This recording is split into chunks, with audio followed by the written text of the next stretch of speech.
A Spokane man lost part of his leg in a horrific crash. Now he's recovering in a Spokane hospital, thanks in part to a Good Samaritan who stopped to help. Amazing what he did, just completely self-sacrifice, just for anything for me. It was amazing. Well, this is what was left of Silas Fairbanks' truck. The Spokane County Sheriff's Office says he crossed the center line last week on Argonne and hit a flatbed trailer in the other direction.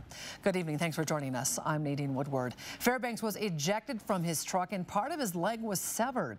In a story you'll see only on KXLY 4, our Grace Ditzler spoke to the man in the crash and the man he says saved his life. Grace? Nadine, right now Silas is recovering here at Sacred Heart. He says he doesn't remember the crash and he doesn't remember the first few days in the hospital. Right now he's just taking things day by day.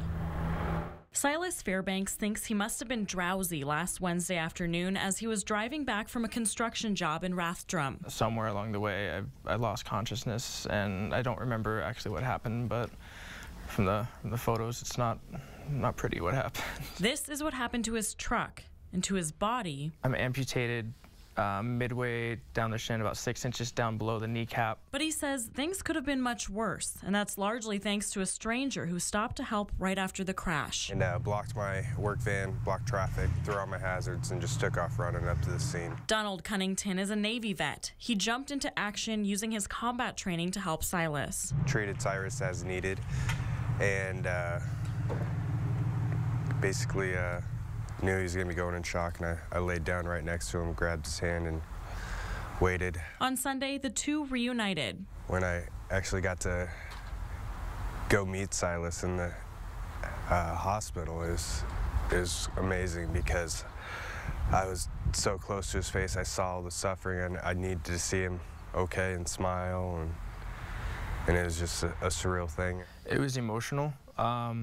Because I had heard about him, I had heard the story, and I knew that if he wasn't there, then I probably wouldn't be here today. Silas says he spent the last week learning to accept his new reality, and he has been overwhelmed by the support of his family and the community. Don't be afraid to let your community and let anybody rally behind you, because that's been one of the biggest things for me to keep my hopes high. And Silas is an avid volleyball player and says if he won't be able to do that anymore, that will be extremely difficult for him.